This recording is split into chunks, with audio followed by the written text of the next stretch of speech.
Hello everyone, स्वागत है आप सभी लोगों का इजी प्रेप पर एक बार फिर से। उम्मीद कर रहा हूं आप सभी लोगों की तैयारी बहुत ही बेहतरीन चल रही होगी। डियर स्टूडेंट्स, वो बच्चे जो पॉलिटेक्निक एंट्रेंस एग्जाम की तैयारी करने जा रहे हैं, उन सभी बच्चों के लिए बहुत बड़ी न्यूज़ आ रही है, क्योंकि एग्जाम डेट आउट हो चुकी है।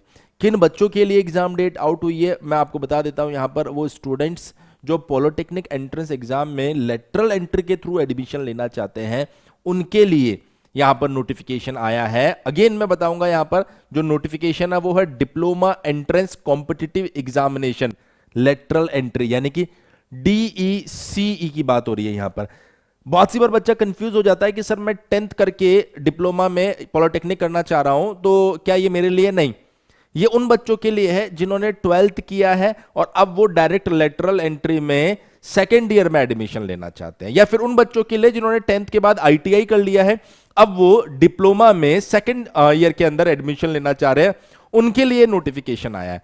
तो उम्मीद कर रहा हूं पहला कंफ्यूजन सभी बच्चों के दिमाग में क्लियर हो गया होगा कि दिस इज नॉट DCECE, ये रेगुलर पॉलिटेक्निक वाला फॉर्म या उसका नोटिफिकेशन नहीं आया है, ये नोटिफिकेशन आया लेटरल एंट्री वालों का। अब सर इसके अंदर क्या क्या इंफॉर्मेशन दी गई है, मैं आराम से आप लोगों को पढ़ के समझा देता हूं। ये बोल रहा है बिहार के विभिन्न पॉलिटेक्निक संस्थानों में अभियंत्रण डिप्लोमा स्तर के विभिन्न पाठ्यक्रम के द्वितीय वर्ष में अगेन आप देखेंगे सेकेंड ईयर में एडमिशन हेतु यहां पर जो लेटरल एंट्री का एग्जाम होता है उसमें 12th साइंस उत्तीर्ण। अब 12th साइंस का मतलब क्या हुआ? भौतिक विज्ञान एवं रसायन विज्ञान अनिवार्य विषय के रूप में, तथा इसके साथ गणित या जीव विज्ञान में से कोई एक होना चाहिए। मतलब आपके पास में फिजिक्स केमिस्ट्री तो होना चाहिए, उसके साथ साथ मैथ्स और बायो में से कोई एक होना चाहिए, या फिर 12th साइंस उत्तीर्ण गणित विषय के साथ में, मैथ्स के साथ में अगर आपने 12th पास कर रखा है तो भी आप क्या करोगे? यहां पर क्वालिफाइड माने जाओगे, इसके लिए एलिजिबल माने जाओगे। 12th साइंस उत्तीर्ण वोकेशनल टेक्निकल विषय के साथ में, तब भी आप इस कैटेगरी में आओगे, या फिर 10th plus ITI 2 year course with appropriate trade के साथ, तब भी आप इस कैटेगरी में आओगे। तो इन सभी बच्चों को यहां पर इनवाइट किया गया है फॉर्म फिल करने के लिए। अब अगर मैं बात करूं इसके लिए अगले स्टेप में क्या बोला गया है, डिप्लोमा प्रवेश परीक्षा प्रतियोगिता परीक्षा लेटरल एंट्री पार्श्विक प्रवेश का मतलब होता है लेटरल एंट्री 2024 दिनांक 9/6/2024 को आयोजित होगी, यानी 9 जून को एग्जाम होने वाला है। दूसरी इंपॉर्टेंट न्यूज आप लोगों को पता होना चाहिए एग्जाम कब होने वाला है। अब देखिए यहां पर 3 नंबर में क्लियरली मेंशन किया आयु सीमा। अगर हम लोग बात करें यहां पर कि सर एज लिमिट कोई दी गई है क्या, तो एज लिमिट क्या है? यहां पर कोई अधिकतम या न्यूनतम आयु सीमा निर्धारित नहीं है, किसी भी तरह का कोई भी आपके पास में एज का रेस्ट्रिक्शन नहीं है। अब बात करते हैं 4 नंबर पॉइंट क्या दिया गया है। 1 वर्षीय ITI पाठ्यक्रम उत्तीर्ण छात्र अभियंत्रण डिप्लोमा पाठ्यक्रम के द्वितीय वर्ष में इस प्रतियोगिता परीक्षा के माध्यम से नामांकन हेतु योग्य नहीं है। 1 वर्ष जिन्होंने कंप्लीट किया बेटा वो इसके अंदर एलिजिबल नहीं है। शैक्षणिक तथा आवासीय अर्हताओं एवं अन्य नियमों शर्तों के लिए डिप्लोमा प्रवेश परीक्षा प्रतियोगिता परीक्षा लेटरल एंट्री 2024 की विवरण पुस्तिका को ध्यान से देखें। मतलब इसके लिए मैंने एक अलग वीडियो भी बना रखा है, उसको आप देख लीजिए कि भाई आपके पास में आवासीय या फिर जो शैक्षणिक योग्यताएं हैं वो क्या क्या होनी चाहिए। वैसे तो मैंने इसके अंदर भी पढ़ के आपको पूरा बता दिया है। अब देखिए आगे क्या बोला गया है। परिषद के वेबसाइट bccboard.bihar.government.in पर DECELE 2024 की उपलब्ध विवरण पुस्तिका में अभ्यर्थी के लिए योग्यता अर्हता संबंधी विस्तृत विवरण एवं आवश्यक निर्देशों को देखा जा सकता है। ठीक है, उसके लिए मैंने वीडियो बना रखा है, उसको आप अच्छे से देख लीजिए। चलिए हम मुद्दे पर आते हैं। सर उसने कहा कि अगर आपको ऑनलाइन फॉर्म जो है वो भरना है, पहली चीज तो सर ऑनलाइन फॉर्म जो है वो कब से स्टार्ट हो रहे हैं, तो आप देख सकते हैं यहां पर इंपॉर्टेंट डेट्स दी गई है। उसके बाद मैं वापस बताऊंगा किस तरीके से फॉर्म भरने के लिए उसने बोला है। इसने बोला है कि ऑनलाइन रजिस्ट्रेशन स्टार्टिंग डेट 9 अप्रैल से आपका ऑनलाइन रजिस्ट्रेशन चालू हो रहा है, फॉर्म फिलिंग चालू हो रहा है। कब तक होगा ये? सर ये होगा 7 मई तक। पहला इंपॉर्टेंट पॉइंट समझ में आ गया। लगभग 1 महीने का टाइम आपको मिल रहा है, जिसमें आपका जो पेमेंट होगा net banking, debit card, credit card, UPI, submission of online application form of registered candidate 9/5 तक कंसीडर किया जाएगा, 9 मई तक। एडिटिंग के लिए यहां पर टाइम दिया जाएगा 11 मई से 12 मई के बीच में, मतलब 2 दिन का टाइम आपको मिलने वाला है। Uploading of online admit card 29 मई। ये आपके पास में जो डेट्स अभी दी गई है, हो सकता है बाद में चेंज हो जाए, पर चेंज होने के चांसेस कम है। तो 29 मई को आपके पास में एडमिट कार्ड आने वाला है और उसके बाद में जो एग्जामिनेशन होगा वो 9 जून को होगा। ये सारी बात आ चुकी है। अब बात कर लेते हैं थोड़ा सा कि सर जो रजिस्ट्रेशन है या एप्लीकेशन फिल करना है उसके बारे में थोड़ी सी जानकारी ले लेते हैं ताकि 9 तारीख को हमें किसी तरह की कोई समस्या आए ना।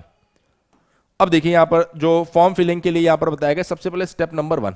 स्टेप नंबर 1 के अंदर क्या दिया गया, क्या क्या हमें चाहिए होगा। आप देखिए इस परीक्षा हेतु रजिस्ट्रेशन के लिए सारी सूचनाएं स्टेप नंबर 1 के अंतर्गत कंप्यूटर के स्क्रीन पर दिखने वाले आवेदन प्रपत्र में सही सही अभ्यर्थी द्वारा भरना होगा।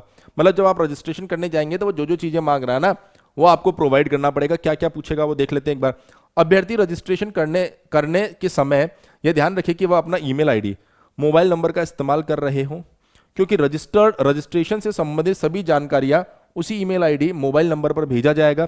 अभ्यर्थी द्वारा दिए गए मोबाइल नंबर एवं ईमेल आईडी को सत्यापित करने हेतु उक्त दोनों पर अलग अलग ओटीपी जो आता है ना उसकी बात हो रही है, सत्यापन कोड भेजा जाएगा, जिसे अभ्यर्थी द्वारा रजिस्ट्रेशन करने के क्रम में सत्यापन कोड, वेरिफिकेशन कोड, ओटीपी जिसको आप बोलते हो, डालकर सत्यापित करना होगा। मोबाइल नंबर ईमेल आईडी के सत्यापन के बाद सफलतापूर्वक रजिस्ट्रेशन हो जाने के उपरांत किसी भी परिस्थिति में मोबाइल नंबर ईमेल आईडी में बदलाव नहीं किया जाएगा। सफलतापूर्वक रजिस्ट्रेशन हो जाने के बाद अभ्यर्थी के रजिस्टर्ड मोबाइल नंबर पर और ईमेल आईडी पर सफलतापूर्वक रजिस्ट्रेशन हो जाने के बाद में रजिस्ट्रेशन हो जाने की सूचना प्राप्त हो जाएगी। अगर मान लीजिए सब कुछ परफेक्ट रहा तो आपके मोबाइल नंबर और ईमेल आईडी के ऊपर ये मैसेज भी आ जाएगा कि हाँ भाई सक्सेसफुली रजिस्टर्ड हो चुके हो। आगे पढ़ते हैं। इसके बाद अभ्यर्थी आवेदन को पूर्ण रूप से ऑनलाइन भरकर जमा करने हेतु अपने अकाउंट में लॉगिन करेंगे, जिसके लिए वे अपना रजिस्टर्ड ईमेल आईडी एवं रजिस्ट्रेशन के क्रम में दिए गए पासवर्ड को डालकर साइन इन बटन पर क्लिक करेंगे। अब देखिए वहां पर लॉगिन करने के लिए ईमेल आईडी और जो रजिस्ट्रेशन के क्रम में पासवर्ड जो दिया जाएगा आपको, उससे आपको साइन इन करना, मतलब पहली बार रजिस्ट्रेशन, दूसरी बार आपको करना है साइन इन। उसके बाद क्लिक बटन पर क्लिक कर दो। आगे देख लेते हैं उसके बाद क्या बोल रहा है। रजिस्ट्रेशन के क्रम में अभ्यर्थी अपने द्वारा दिए गए पासवर्ड को गोपनीय रखे, अन्यथा परिषद किसी भी तरह की परेशानी के लिए उत्तरदायी नहीं होगा। अभ्यर्थी के द्वारा दिया गया ईमेल आईडी ही उनका यूजर नेम होगा। वहां यूजर नेम अगर आपसे पूछा जाए तो आप देख लीजिएगा यूजर नेम जो होने वाला है वो क्या बनने वाला है, आपका मेल आईडी होने वाला है। तो पहला पार्ट रजिस्ट्रेशन मैंने पूरा समझा दिया है, कोई कंफ्यूजन नहीं होना चाहिए। अब आपसे दूसरे स्टेप की चर्चा हो रही है। सफलतापूर्वक रजिस्ट्रेशन कर पुनः अपने अकाउंट में लॉगिन करने के उपरांत कंप्यूटर स्क्रीन पर पर्सनल इंफॉर्मेशन से संबंधित रिक्वायर्ड एंट्रीज पूरी तरह से भरें। पर्सनल इंफॉर्मेशन पूछेगा वो आपसे, आपका जो भी नाम वगैरह सारा है सब कुछ आपसे पूछ लेगा, वो भर दो बढ़िया से। सबमिट एंड कंटिन्यू बटन पर क्लिक करें। उसके बाद सबमिट और कंटिन्यू बटन होगा नीचे नीचे, उस पर क्लिक कर दो। स्टेप नंबर 3 की बात करते हैं।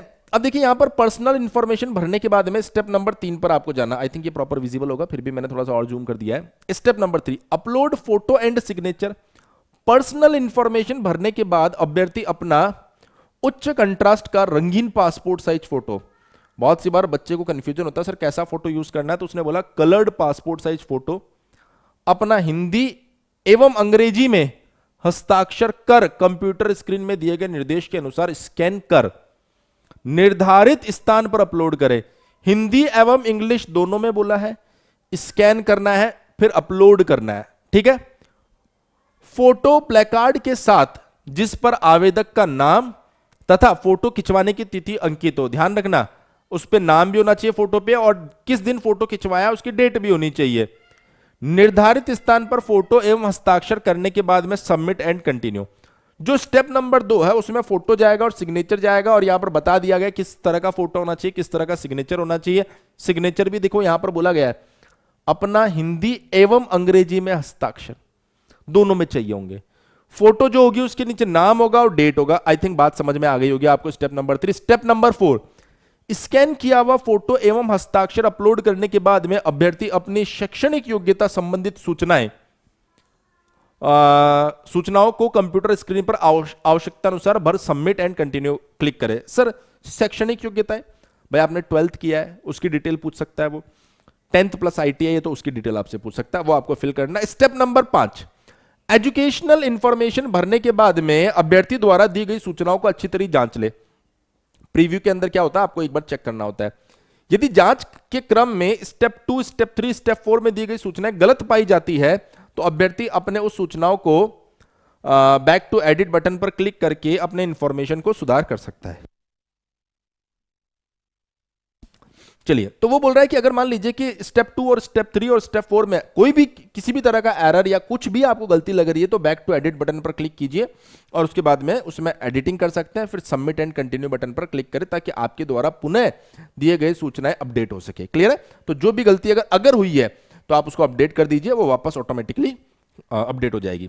भरे गए, सबमिट एंड कंटिन्यू बटन पर क्लिक करना है। भरे गए आवेदन प्रपत्र को प्रीव्यू उपरांत सारी सूचनाएं सही पाई जाती है तो अपना डिक्लेरेशन देके कंफर्म एंड सबमिट बटन पर क्लिक करें ताकि परीक्षा शुल्क जमा करने की प्रक्रिया स्टेप 6 में पूरी करें। मतलब जो भी इंफॉर्मेशन देनी थी वो आपसे ले ली गई है। प्रीव्यू एक बार चेक कर लीजिए, प्रीव्यू में सारी इंफॉर्मेशन एक साथ आ जाएगी, वहां पर आप देख लीजिए कहीं कोई मिस्टेक तो नहीं हो रही है। अगर हो रही है तो बैक टू एडिट बटन पे जाए, एडिट कीजिए, उसके बाद में वापस सेव एंड कंटिन्यू कर दीजिए। जब आपको लगे कि सर सारी इंफॉर्मेशन सही है उसके बाद ही आपको कंफर्म करना है, ध्यान रखना। अगर ये सारी इंफॉर्मेशन ठीक है तो अब बात आ जाएगी पेमेंट की। अभ्यर्थी द्वारा भरी गई सारी प्रविष्टियों के प्रीव्यू को देखकर सबमिट करने के बाद में प्रोसीड टू पेमेंट बटन पर क्लिक कर कंप्यूटर स्क्रीन पर परीक्षा शुल्क भरने के निर्देश अनुसार पेमेंट की प्रक्रिया को पूरी करें। जमा किए गए परीक्षा शुल्क को लौटाया नहीं जाएगा। ठीक है, पेमेंट करना, उसके बाद में परीक्षा शुल्क यानी पेमेंट जो आप करेंगे उसके लिए क्या क्या ऑप्शंस दिया गया आप देख सकते हैं। ऑनलाइन पेमेंट, अगर अभ्यर्थी परीक्षा शुल्क द्वारा भुगतान ऑनलाइन तथा क्रेडिट कार्ड अथवा डेबिट कार्ड अथवा नेट बैंकिंग अथवा यूपीआई के माध्यम से करना चाहे तो वो कंप्यूटर स्क्रीन पर दिख रहे पेमेंट मोड से ऑनलाइन ऑप्शन को सेलेक्ट करें। अगर आपको ऑनलाइन पेमेंट करना है तो ऑनलाइन को सेलेक्ट करना ऑफकोर्स। और उसके बाद में क्या बोल रहा है वो, ऑनलाइन ऑप्शन को सेलेक्ट कर क्रेडिट कार्ड अथवा डेबिट कार्ड अथवा नेट बैंकिंग अथवा यूपीआई के माध्यम से करें। ऑनलाइन मोड को सेलेक्ट कीजिए, फिर जिस भी मोड से आप करना चाह रहे हैं उसको आप सेलेक्ट कर लीजिए। परीक्षा शुल्क द्वारा जमा करने पर उसमें लगने वाली अतिरिक्त राशि का भुगतान अभ्यर्थी को ही करना पड़ेगा। ठीक है, जैसे मान लीजिए कि कोई प्रोसेसिंग चार्ज अगर उसमें लगता है तो वो आप ही को पे करना है। जो आपका एक्चुअल पेमेंट है, परीक्षा शुल्क जो है वो तो देना ही पड़ेगा, एक्स्ट्रा चार्ज आपको पे करना है। आगे देखते हैं, उपरोक्त विधियों से परीक्षा शुल्क का भुगतान करने से संबंधित आवश्यक विवरण निम्नलिखित है। सामान्य पिछड़ा वर्ग, अत्यंत पिछड़ा वर्ग, अनुसूचित जाति, अनुसूचित जनजाति, दिव्यांग कोटि के लिए परीक्षा शुल्क 2200 रुपए। ठीक है, 2200 रुपए की राशि परीक्षा शुल्क के रूप में भुगतान करना है। ठीक है, मतलब कुल मिला के 2200 रुपए आपको पे करने हैं। यदि एग्जामिनेशन काउंसलिंग हेतु फी के रूप में भुगतान की गई राशि आपके खाते से कट जाती है परंतु शुल्क भुगतान विफल हो जाता है तो ऐसी स्थिति में आप वांछित शुल्क का पुनः भुगतान करें। ध्यान रखना, बहुत सी बार ऐसे इश्यूज आते हैं, सर पेमेंट हो चुका है, अकाउंट से कट गया है पर अभी भी यहां पर इशू दिखा रहा है, अभी भी यहां पर पेमेंट सक्सेसफुल नहीं दिखा रहा। तो इसका मतलब क्या हुआ, आपके अकाउंट से पेमेंट कट चुका है पर आगे कहीं पर भी पेमेंट पहुंचा नहीं है। तो जरूरी है, इसने साफ साफ बोला है, वो बैंक पर जाके रुक गया, बैंक आपको रिफंड करेगा, पर आप वेट मत कीजिए, आप दोबारा पेमेंट कर दीजिए। यहां पर यदि एग्जामिनेशन काउंसलिंग फी का भुगतान निर्धारित समय पर दोबारा नहीं करते हैं तब आपका आवेदन पत्र अधूरा ही रह जाएगा और आप एग्जामिनेशन काउंसलिंग हेतु पात्रता प्राप्त नहीं रहेंगे। ध्यान रखना, बैंक खाते से विफल भुगतान की राशि 6 से 7 कार्य दिवसों में आपके खाते में स्वतः रिफंड हो जाएगी। वो बोल रहा है जो कैंसिल हो गया था ना ट्रांजैक्शन, वो खुद ही आ जाएगा आपके पास में, आपको चिंता करने की जरूरत नहीं है। एग्जामिनेशन काउंसलिंग हेतु फी के भुगतान से संबंधित किसी भी प्रकार की कठिनाई असुविधा निवारण हेतु ऑनलाइन एप्लीकेशन पोर्टल पर उपलब्ध ईमेल आईडी bangalorepgsd@billdesk.com पर ईमेल के माध्यम से भी संपर्क कर सकते हैं। अगर कोई ज्यादा इशू आ जाता है, आपको समझ ही नहीं आ रहा कि सर पेमेंट कट भी रहा है, सक्सेसफुल भी नहीं हो रहा, बार बार हमने करके देख लिया, कोई इशू तो नहीं है, तो आपको एक मेल आईडी दिया गया जिसके ऊपर आप चर्चा भी कर सकते हैं। चलिए बात करते हैं स्टेप नंबर 7।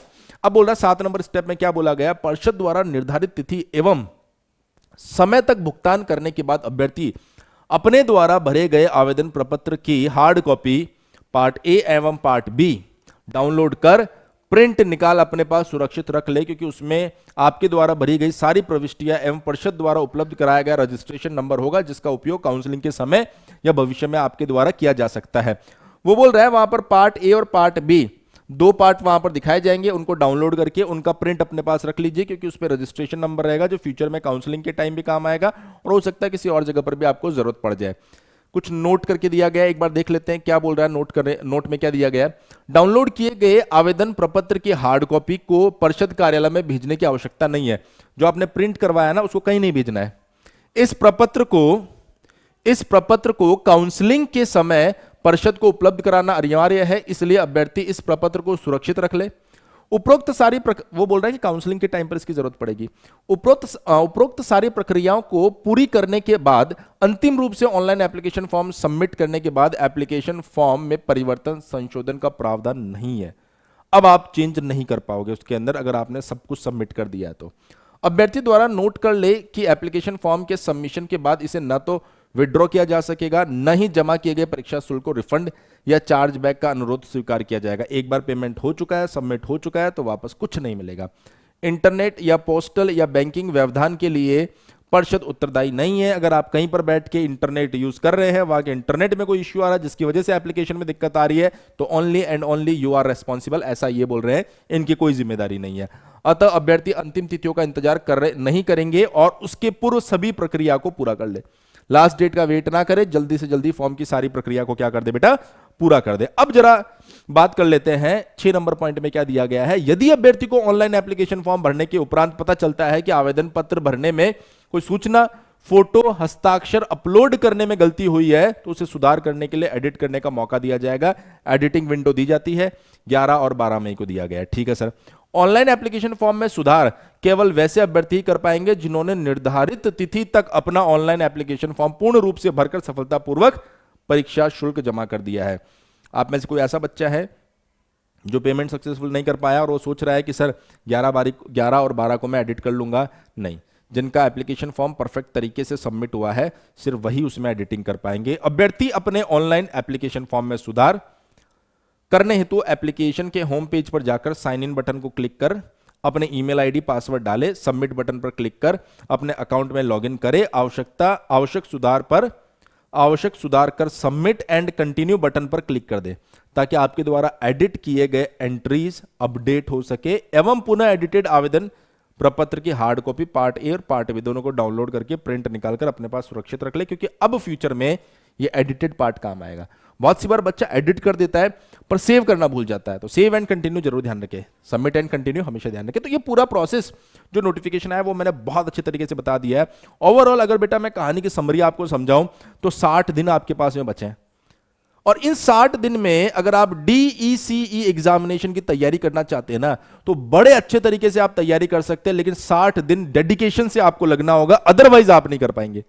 60 दिन बेटा डेडिकेशन से आपको लगना होगा, अदरवाइज आप इसकी तैयारी बिल्कुल नहीं कर पाएंगे। तो सर कैसे इसकी तैयारी कर सकते हैं और कैसे इन 60 दिनों में हम इस एग्जाम को क्रैक करने वाले हैं, तो मैं आपको बताता हूं बेटा। इजी प्रेप आप सभी बच्चों के लिए मोस्ट अफोर्डेबल कोर्स लेके आया, एक ऐसा कोर्स जहां से आप 60 डेज के अंदर अपने इस एग्जामिनेशन की तैयारी कर सकते हैं। अगर मैं बात करूं यहां पर, तो ये जो कोर्स है आपके सामने जो आप देख पा रहे हैं, ये कोर्स आपके पास में लगभग अगर आप देखेंगे तो इसके अंदर आपका physics plus maths plus chemistry, इसके कंप्लीट जो थ्योरी लेक्चर्स होंगे वो ऐड कर दिए जाएंगे इसमें। हम कोशिश करेंगे जितना जल्दी हो सके वो लेक्चर्स ऐड होते रहे इसके अंदर, प्लस इसके अंदर हम आपको लाइव प्रैक्टिस करवाने वाले हैं।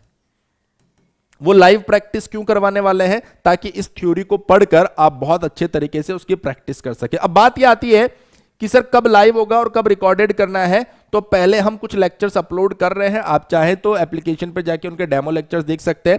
लाइव प्रैक्टिस का शेड्यूल आपके पास में आ जाएगा। लाइव प्रैक्टिस में आपको बता दिया जाएगा इस टॉपिक की लाइव प्रैक्टिस होगी, ताकि उस टॉपिक को आप पढ़कर आ सके और इस बैच का बेनिफिट उठा सके। ये आपके पास में एक लाइव बैच है। लाइव बैच कैसे है सर? थ्योरी हम ऐड कर देंगे, प्रैक्टिस आपकी लाइव चलने वाली है polytechnic entrance exam lateral entry के लिए। अच्छा, मजेदार बात क्या है, इसके अंदर थ्योरी तो आपको मिल ही रही है, लगभग 5000 MCQs हम सॉल्व करवाएंगे, जिससे कि आप मैक्सिमम आइडिया ले पाए कि किस तरीके के क्वेश्चंस वहां पर पूछे जा रहे हैं।